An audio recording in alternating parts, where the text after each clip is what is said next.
ठीक है। परिवार का कोई सदस्य ऐसा मुझे दिख नहीं रहा था कि पॉलिटिकली उनके पास कोई ऐसा था। आज नरेंद्र मोदी जी हैं, वही स्थिति है, देश के सामने है।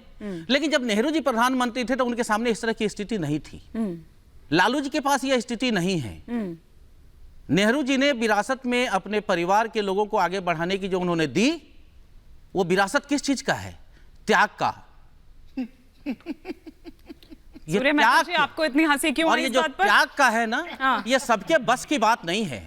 जिस तरह से गांधी परिवार एक नहीं, इतिहास है। इंदिरा गांधी, आपकी बात पर जवाब ले लेती हूं जरा, क्योंकि और जिस तरह वो त्याग किसी के बस की नहीं है। इंदिरा जी का ये कह देना कि मेरे खून का एक एक कतरा इस देश का सेवा करता रहेगा, आज सड़कों पे उनके परिवार के लोग हैं। सूर्य जी, आप सूर्य मैथिल जी, आप माहौल उड़ा रहे हैं, बात उठा रहे हैं।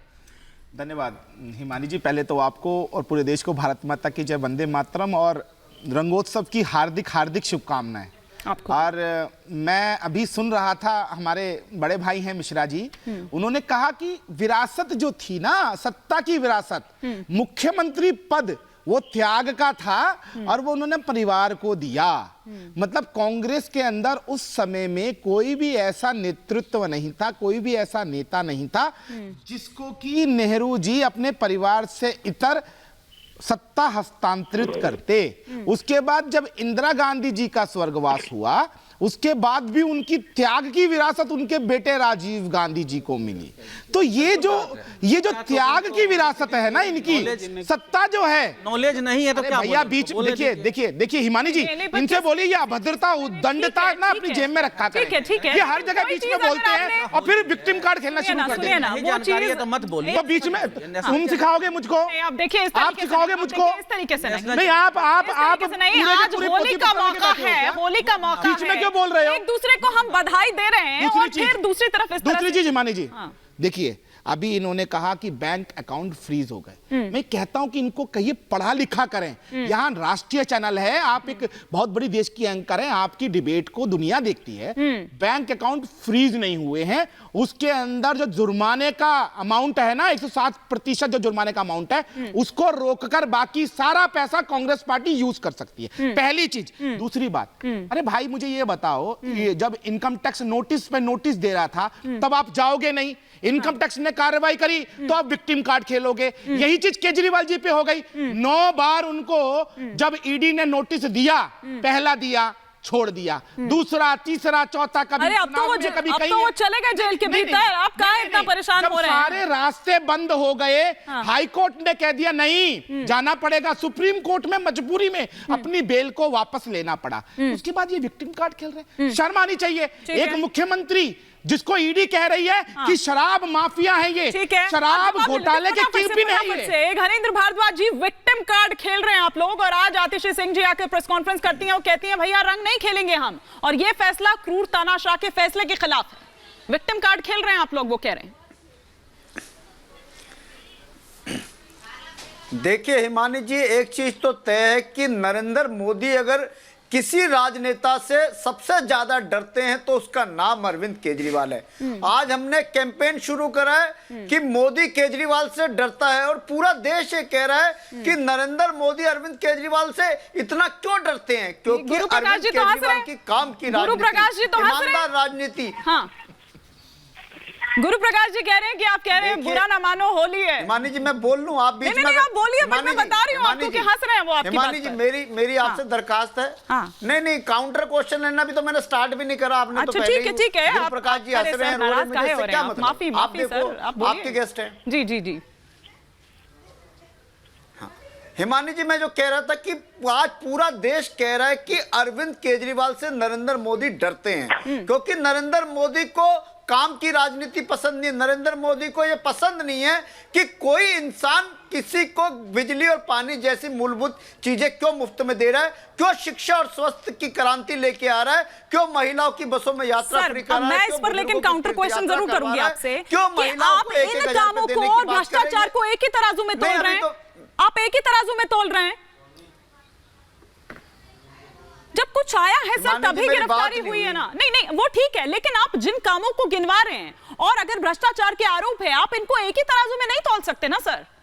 अब आप अपनी बात करिए। हाँ हिमानी हिमानी मैं ये कह रहा हूं कि जिस तथाकथित शराब घोटाले की बात हो रही है, हाँ। उस तथाकथित शराब घोटाले में दो मुख्य आरोपी थे।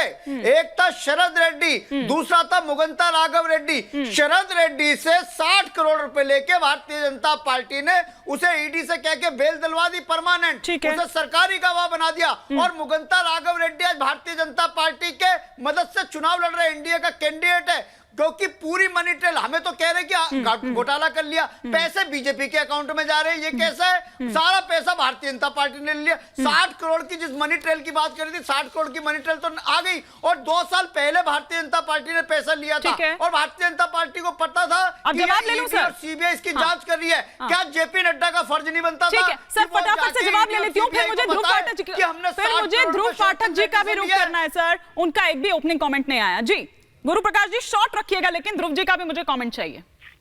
नहीं बिल्कुल हिमानी, देखिए मैं तथ्यों के आधार पे, साक्ष्य के आधार पे बात करता हूँ। सुप्रीम कोर्ट का ऑब्जर्वेशन है, सुप्रीम कोर्ट का ऑन रिकॉर्ड ऑब्जर्वेशन है कि 338 करोड़ का मनी ट्रेल स्थापित हुआ है, और इस ग्राउंड पे मनीष सिसोदिया जी को बेल नहीं दिया जा सकता है।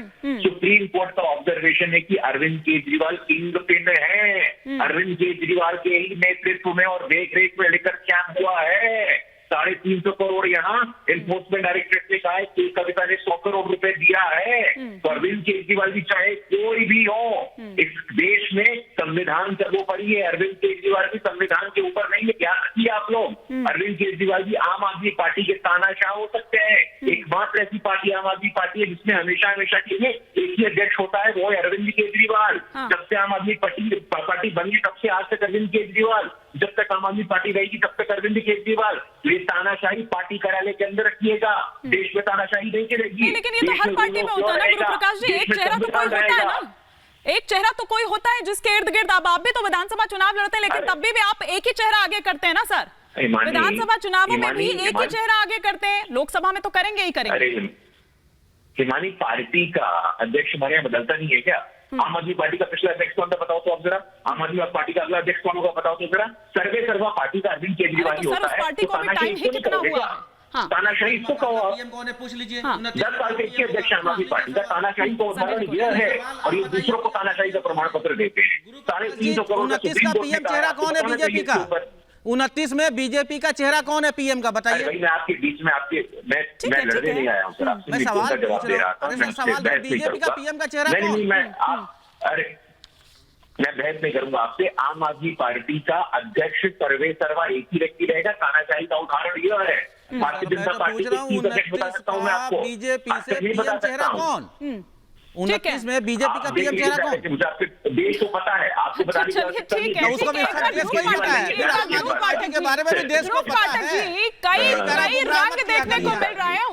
होली का मौका है, कई तरह के रंग देखने को मिल रहे हैं। एक एक कर उन रंग पर भी आएंगे, लेकिन कुछ रंग ऐसे भी हैं। बीजेपी के तमाम सांसद नेता ये कहते हुए नजर आ रहे हैं कि 2 होली मनेगी इस बार, एक जो आज मनाई जा रही है और एक 4 जून को, और सभी के चेहरे पर केसरिया रंग जाएगा। किस तरह से आप देख रहे हैं, कहां चोखा होने वाला है ये रंग? क्या तैयारी जिस हिसाब से दिख रही है उसके अकॉर्डिंग? जी धन्यवाद हिमानी जी। सबसे पहले आपको और आपके दर्शकों को होली की बहुत सारी बधाई। आपको भी सब। जी अरविंद केजरीवाल जी जो कर रहे हैं, वो पहले क्या बोलते थे उसका पुराना स्टेटमेंट देख लो। हरे जो 31 तारीख को जिस नेता के साथ वो रैली करने वाले हैं, उन सब के बारे में हर एक वीक में, हर एक 2-3 दिन में उसके अगेंस्ट एक प्रेस कॉन्फ्रेंस करके भ्रष्टाचार के आरोप लगाते थे। आज उन्हीं लोगों के साथ वो बैठेंगे। और ये एज अ सीएम इंक्वायरी की बात रही, ईडी इंक्वायरी की, तो as a CM Narendra Modi continue 5 घंटे बैठे, कंटिन्यू 8 घंटे एसआईटी के सामने वो बैठे। तब तो लोकतंत्र खतरे में नहीं था। उसका ऑन रिकॉर्ड स्टेटमेंट है कि भाई जो भी इंक्वायरी करना चाहे एसआईटी मेरी कर सकती है। बीजेपी इतनी बड़ी पार्टी थी, इतने राज्य में उसकी गवर्नमेंट थी, तब तो किसी ने कुछ आंदोलन नहीं किया। इन लोगों को क्यों ये बात की जरूरत पड़ी? कहीं ना कहीं मतलब दाल में कुछ काला है, तभी ये लोग डर रहे हैं, वरना ये क्या करने की जरूरत थी? जो बोया है आपने घनेंद्र जी, वही काट रहे हैं आप प्रेस कॉन्फ्रेंस कर वो हिट एंड रन आप ही ने शुरू किया था ना सर, शीला दीक्षित जी के खिलाफ से लेकर, और ना जाने कौन कौन से वो दस्तावेज आप लहराते थे प्रेस कॉन्फ्रेंस कर और फिर भाग जाते थे जब बारी आती थी उनको बताने की, दिखाने की। वो कह रहे हैं कि जो बोया है ना आपने, वही काट रहे हैं आप लोग। घनेंद्र जी, फिर मैं आ रही हूँ वरुण पुरोहित जी।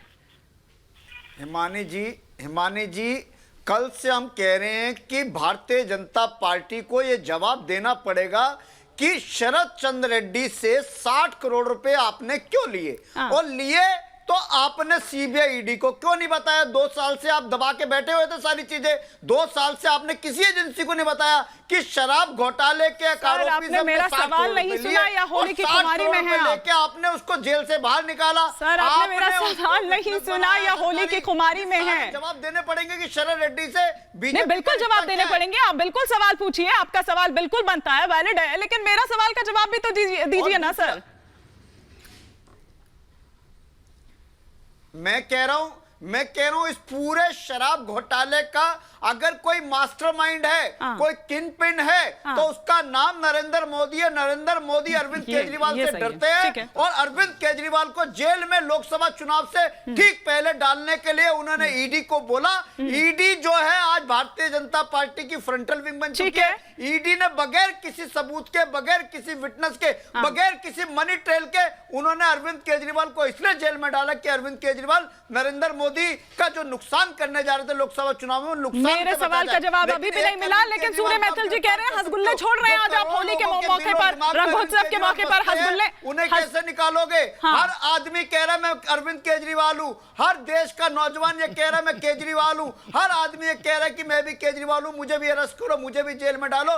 वो आदमी जो लोकतंत्र में विश्वास करता है, जो संविधान में विश्वास करता है, जो कानून में विश्वास रखता है, जो काम की राजनीति में विश्वास रखता है, जो गरीब के बच्चों के अच्छे सर, उन लोगों को जो लोग ये कह रहे हैं ना, उनको आप सुनिए ना सर, जिन लोगों की बात आप कह रहे हैं ना कि जो लोग ऐसे कह रहे हैं, उन लोगों को सामने नहीं ला पा रहे हैं आप, उस तरह से भुना ही नहीं पा रहे हैं इस मुद्दे को। आपके मुख्यमंत्री की गिरफ्तारी हुई है, कहीं दिख ही नहीं रहा है उस तरह से वो मुद्दा कि आप उठा रहे हो। सूर्य मैथिल जी, अभी गणेंद्र भाई मेरे बड़े भाई हैं, बहुत सम्मान करता हूं, बहुत सारी बातें इन्होंने कह दी, लेकिन मैं इनसे पूछना चाहता हूं गणेंद्र भाई एक प्रश्न है मेरा आपसे। अरे भैया एक प्रश्न है मेरा आपसे, आप सब पे प्रश्न उठाते हो, मैं आपसे प्रश्न पूछता हूं कि जब ईडी अरविंद केजरीवाल जी के निवास पे गई थी तो वहां पर आपको पता है हिमानी जी, एक बहुत बड़ी जानकारी वहां मिली, एक पूरा का पूरा डोजियर मिला कि जितने भी ईडी के अधिकारी उस टीम में थे या जो भी शराब घोटाले के ऊपर वर्कआउट कर रहे हैं, काम कर रहे हैं, उनकी व्यक्तिगत डिटेल्स अरविंद केजरीवाल जी के पास थी। उसके अलावा वहां पर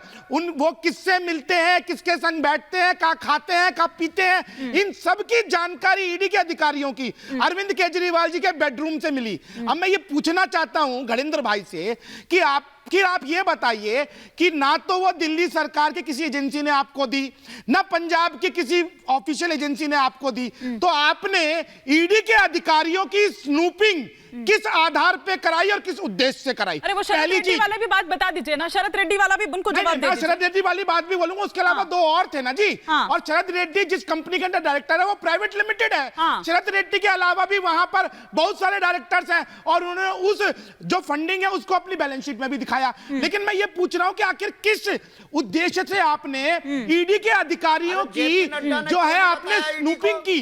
मतलब आप कहीं ना कहीं ब्लैकमेलिंग का धंधा चलाना चाहते थे ना आप। जो भी ईडी का अधिकारी आपके खिलाफ कार्रवाई कर रहा था, संजय सिंह के खिलाफ कर रहा था, आपके जैन के खिलाफ कर रहा था, सिसोदिया के खिलाफ कर रहा था, उन सबकी व्यक्तिगत जानकारियां आपने निकलवाई।